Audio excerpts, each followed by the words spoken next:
Good morning, everybody. This is Pastor Doc Lynch bringing you this morning's video edition of the morning devotional that I generally write and put on Facebook and send out by email. If anybody wants to receive that devotional in written form by email, just contact me either here on Facebook under Doc Lynch or my email address, which is revkevrock@gmail.com. Just drop me a line and say you'd like to be included in the morning devotional. It will show up the next day in your email box. So that's just something I've been doing for a long, before there was really any Facebook or any of that stuff. That was pretty much how I got my morning or daily word out to the audience. It was generally, it had several names over the years, but it's been Keeping It Real with Doc Lynch now for a few years. It had been Keeping It Real with Pastor Kevin Lynch, Keeping It Real with Pastor Doc Lynch, and I finally just kind of shortened it to Keeping It Real with Doc Lynch. I'm not so much into titles. I'm really not. I appreciate the title of pastor. It's the only one that I would accept, if other than my own name, because I believe it's biblical. I do not accept reverend. I don't accept any of that stuff. I'm not a bishop or an overseer of a large group. I'm not an apostle in that sense that it has become popular to attach that name, that title to our names as well. I could put letters after my name if I wanted to, and I know I have the freedom to do whatever I want to be called. But you know what? If I'm going to remain true to myself, of who I really am, it's Doc, or Kevin, Pastor if you wish. I appreciate the sentiment and the respect attached to that. I do, and I'm proud of that, in a sense that I have been that for over 25 years, and I appreciate it when somebody calls me that, but it's not necessary. I respond to names and nicknames, and Doc's just kind of sticks in your head. It's easy to say.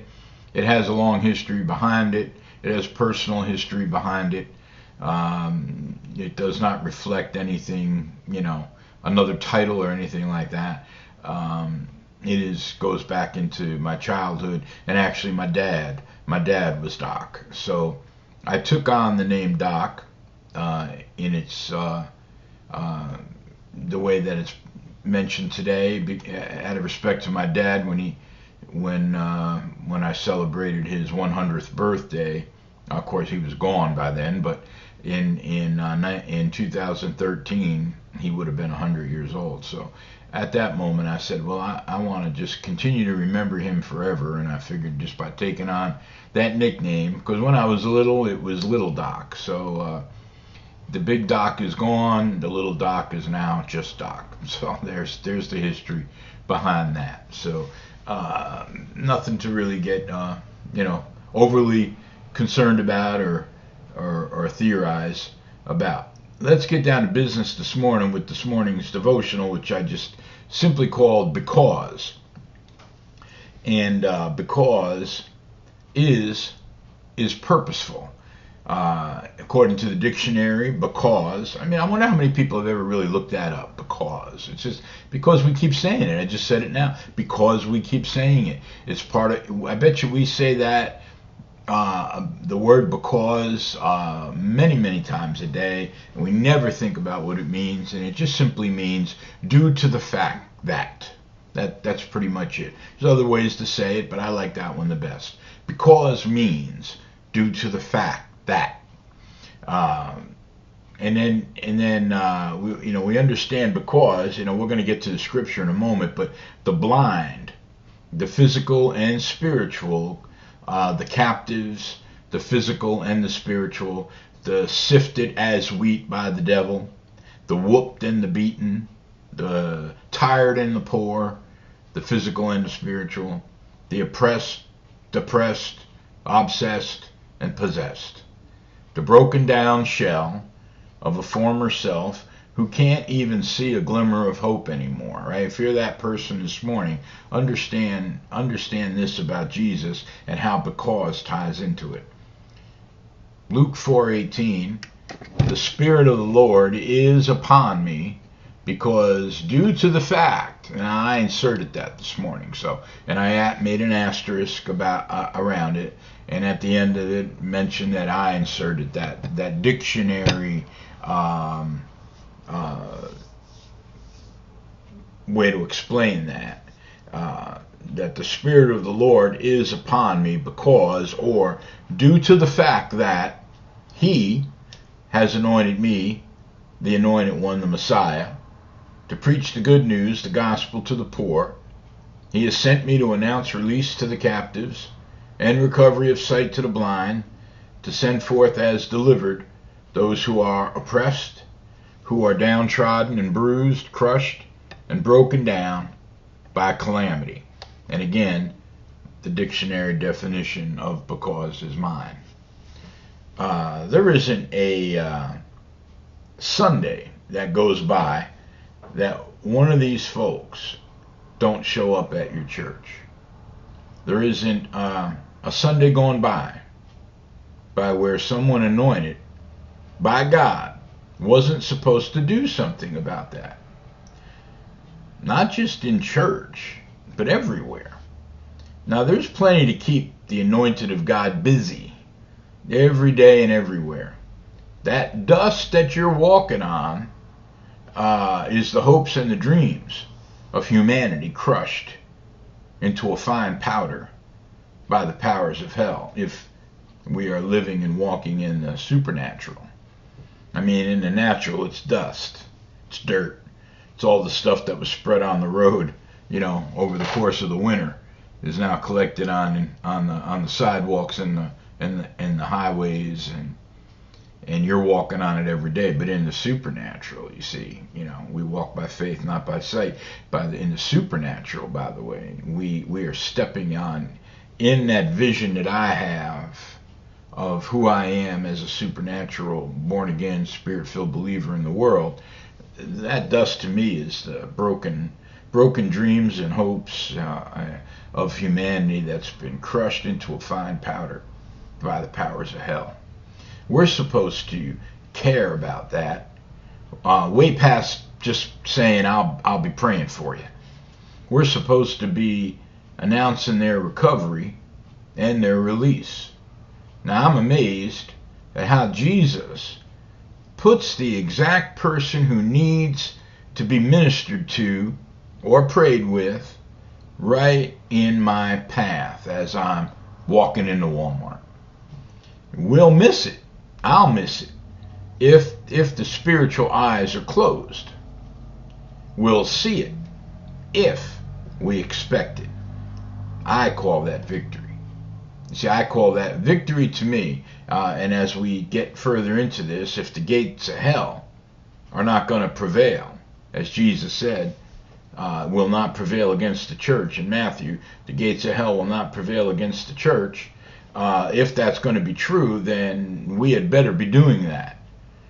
Before you set foot out, a side note here, not in the devotional, but if we're going to do that, if we're going to, before we get out of the car to step into the parking lot to go into Walmart or Stop and Shop or Target or wherever you're going, we should be thinking about and be aware of our surroundings and who's walking towards the same entrance as you are at that moment. Happened to me yesterday. A woman who had obviously had shoulder surgery and had her arm in a sling, and you could see the bandages and even the stitches in her shoulder, an elderly woman, and I waited for her to get there and to mention to her that my wife had just recently had a shoulder surgery, and it opened up a conversation and the ability to witness to the woman and be able to pray over her and say, and she had a knee replacement as well that failed, and she had to have it done again. And man, she just opened up to me about everything that was going on, a lot of it wrong in her life, and I wanted to encourage her that Jesus Christ is able to that I would be praying for her recovery and her pain, which is lingering. So I would have missed that. I would have just, if I was in a hurry, I'd just walk in stop and shop and get my stuff and get out. But I saw her coming all the way up the sidewalk, and I said, this is a person who needs some prayer. And Holy Spirit enlightened me to that. And she it was almost like she knew me. Like she knew why I was standing there. She knew that I was expecting her. It was very, very, very, very intense moment, and I experienced that quite often.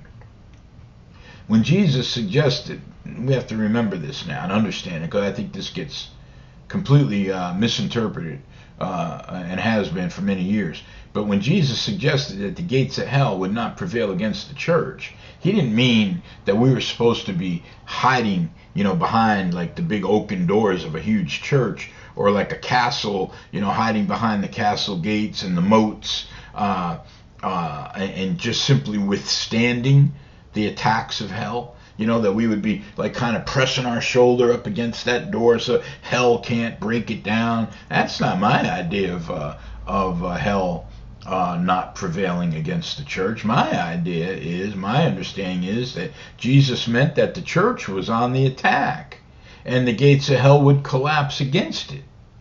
In other words, it's not that the gates of hell just won't knock our gates down. It's that the church will do everything possible to knock their gates down, right? This is not a static thing. This is supposed to be something that's moving, right? Acting, even in the supernatural, even maybe in the realms that we can't physically see it, but we have to believe it. And when Jesus said the gates of hell shall not prevail against the church, well, it's supposed to be the other way around. The gates of hell shall not prevail against the attack of the church upon the gates of hell. You understand? So I think, I'm surprised how many theologians or preachers, churchmen, the guys with the big thick glasses and all that stuff, that they didn't pick up on that over the course of centuries. It's always been, we're kind of like hiding, or trying to stave off the attack of hell against us. And you know why that is? That's because that's the mindset of the church today. The mindset of the church today is that, we're not much we can do about it. We'll just pray to God and he'll take care of it, and we got to just kind of hope. We got to just hunker down and kind of hope that hell don't break the door down. That's nonsense, in my opinion. We're supposed to be going out there every day. We should be banging on the gates of hell saying, hey, we're here, we're up, we're not going away. We're prevailing against you today. You better go hunker down. For years and years, I always used to get up in the morning and just kind of bang on the floor with my foot and say, I'm up, I'm up. You better be prepared today, because Doc Lynch is up, and he's prayed up, and he's read up, and he's in the power of the Spirit this morning. And he's going to wreak some havoc down in the hallways of hell today. I used to make this joke and say, my ideal would be that my picture, my face, is on a wanted poster down in the halls of hell. That every day that they are reminded that there's at least one person in New Milford, Connecticut today that is going to give the devil all that he can deal with. You see, and I believe that should be the idea, the mindset of every believer. So he meant that the church was on the attack and that the gates of hell would collapse against it. See, setting the captives free is a full frontal assault against the gates of hell. And I think we've lost that mindset. I don't think we are proactive enough as the Church of Jesus Christ at all. I see the power in the church that I attend. It's a powerful entity, and I know it's there. And I know that everybody, a good portion of the people in there, and particularly the staff, all believe that. That we are giving the devil a big bellyache every day that we can.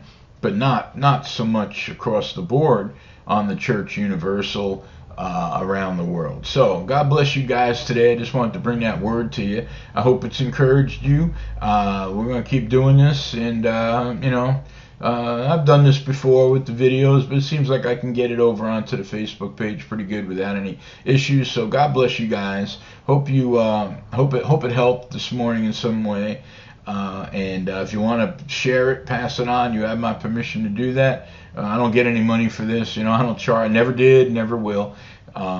You can feel free to, pass it around as much as you'd like. So God bless you guys, and I'll see you again tomorrow.